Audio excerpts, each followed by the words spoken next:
சிவபக்தர்கள் அனைவருக்கும் வணக்கம். இன்னைக்கு நம்ம பார்க்கக்கூடிய தலைப்பு திருப்பதி ஏழுமலையான் கையில சங்கு சக்கரம் வந்த கதையை பத்தி தான் பார்க்க போறோம். திருப்பதி கோவில் பற்றி பல கதைகள் சிறப்புகள் எல்லாம் சொல்லப்படுது. இதுல ஒண்ணுதான் பெருமாள் கையில சங்கு சக்கரம் வந்தது. திருப்பதி கோவில்ல பெருமாள் நித்திய வாசம் செய்யறாரு அப்படின்றத அவரே பல முறை பக்தர்களுக்கு காட்டி இருக்கிறாரு. பல அதிசயங்களும் ஆச்சரியங்களும் முந்தைய காலம் தொட்டு இப்போது வரைக்கும் நடந்துட்டு தான் வருது.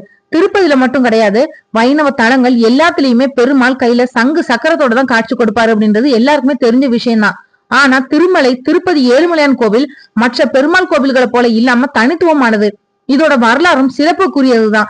அப்படியே திருப்பதிய வைணவ தலமா உலகத்துக்கு அடையாளம் காட்டிய பெருமை ராமானுஜரை தான் சேரும். ஸ்ரீ வைஷ்ணவ ஆச்சாரியர்கள்ல ரொம்ப முக்கியமானவரான ராமானுஜர் திருப்பதியில நிறைய திருப்பணிகள் செஞ்சிருக்கிறாரு.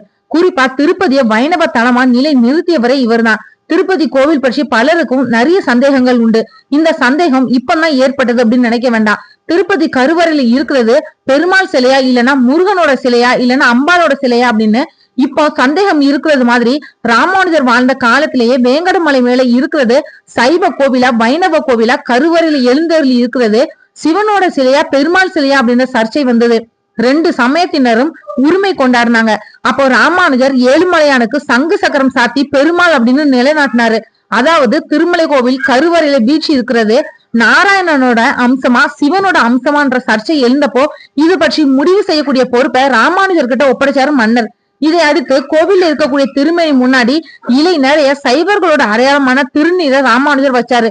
அதே மாதிரி நாராயண அம்சமான சங்கு சக்கரத்தை என் பெருமானே, நீ நாராயண அம்சம் அப்படின்னா சங்கு சக்கரத்தை உன்னோட மேனில தரிச்சுக்கோ, சிவனோட அம்சம் அப்படின்னா பூசிக்கோன்னு சொல்லி சன்னதியோட கதவை அடைச்சாரு.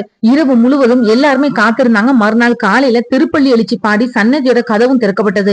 எம்பெருமான் தன்னோட சிலை திருமேனியோட தோள்கள்ல சங்கு சக்கரத்தை ஏந்திட்டு நின்னாரு. பக்தர்கள் மெய் சிலிர்த்து அந்த சிலை திருமேனி நாராயணனோட அம்சம் அப்படின்னு ஒப்புக்கொண்டாங்க.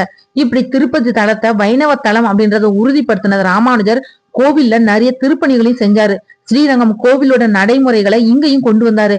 காட்டை திருத்தி வீதி அமைத்து பெருமாள் வீதி வளம் வரவும் விழாக்கள் நடத்தவும் ஏற்பாடு செஞ்சாரு. அதுல இருந்துதான் திருமலை நகரமே தோன்றினது. இன்னைக்கும் அங்க ராமானுஜர் வீதி ஒண்ணு இருக்கு. கோவில் நந்தவனம் அமைச்சு அழகுபடுத்தினாரு. அது ராமானுஜர் நந்தவனம் அப்படின்ற பெயர்ல இன்னைக்கும் இருக்குது. ஏழுமலையான் கோவிலுக்கு சிறப்பு சேர்த்த ராமானுஜருக்கு கோவில்ல தனி சன்னதியும் இருக்கு.